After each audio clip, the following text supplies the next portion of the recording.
মাননীয় রাজ্যপাল doctor CV আনন্দ বোস যেভাবে ব্রিগেডে একটি অনুষ্ঠানে দাঁড়িয়ে তিনি বিজেপি নেতাদের সামনে ভারতের রাষ্ট্রভাষা হিন্দি এই কথাটি বলেছেন, আমি তার তীব্র প্রতিবাদ করছি।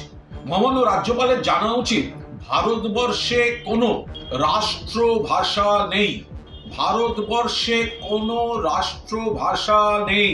আমরা সংবিধানে অষ্টম তফসিলে 22টি ভাষা আছে যাদের সমান সম্মান এবং গুরুত্ব, তাদের মধ্যে কেউ রাষ্ট্রভাষা নয়। অফিসিয়াল ল্যাঙ্গুয়েজ, কাজ চালাবার জন্য সরকার যে ভাষা ব্যবহার করে সেখানে হিন্দি আছে এবং সেটা ধারা অনুচ্ছেদ 343 অনুযায়ী দেবনাগরী বিন্যাসে হিন্দি, কিন্তু সেটা রাষ্ট্রভাষা নয়। সেটা সরকারি কাজ চালাতে ব্যবহার হতে পারে, সে তো ইংরেজিও ব্যবহার হয়, কিন্তু হিন্দি ভারতবর্ষের রাষ্ট্রভাষা এটা কখনো বলা যাবে না।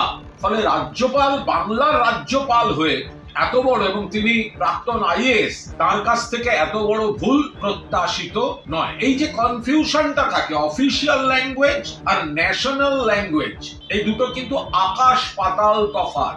ফলে ন্যাশনাল ল্যাঙ্গুয়েজ, রাষ্ট্রভাষা, ভারতবর্ষের কোনো রাষ্ট্রভাষা নেই। আবার বলছি, 22টা ভাষা এখানে স্বীকৃত অষ্টম তফসিলে, তার মধ্যে বাংলাও রয়েছে। প্রত্যেকটি ভাষার সমান গুরুত্ব। সেখানে একটি ভাষাকে রাষ্ট্রভাষা বলে চালানো, এটা রাজ্যপাল আমার মনে হয় তার কোনো বিবৃতি দিয়ে এত বড় একটি ভুল, মানুষের কাছে এই ধরনের একটা ভুল বার্তা দেয়া, ভুল শব্দ প্রয়োগ।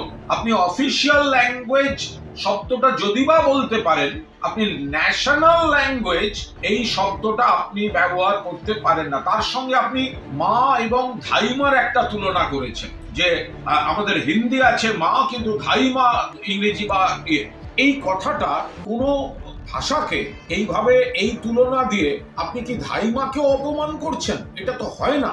আমরা ধাইমাকে মায়ের মতো শ্রদ্ধাতেই তাদের দেখা হয়। ফলে এই হিন্দি রাষ্ট্রভাষা, এই ভুল তথ্যটা প্রতিষ্ঠা করতে গিয়ে সামাজিক কিছু যে একেবারে নারীর বন্ধন, আত্মার আত্মীয় যারা, তাদেরকে তুলনার মধ্যে ফেলে ছোট করা, এটা বোধহয় মাননীয় রাজ্যপাল ঠিক হলো না। সম্পূর্ণভাবে আপনি এটি ভুল বলেছেন। আশা করব এই ভুল প্রকাশ্য বিবৃতিতেই সংশোধন করবেন।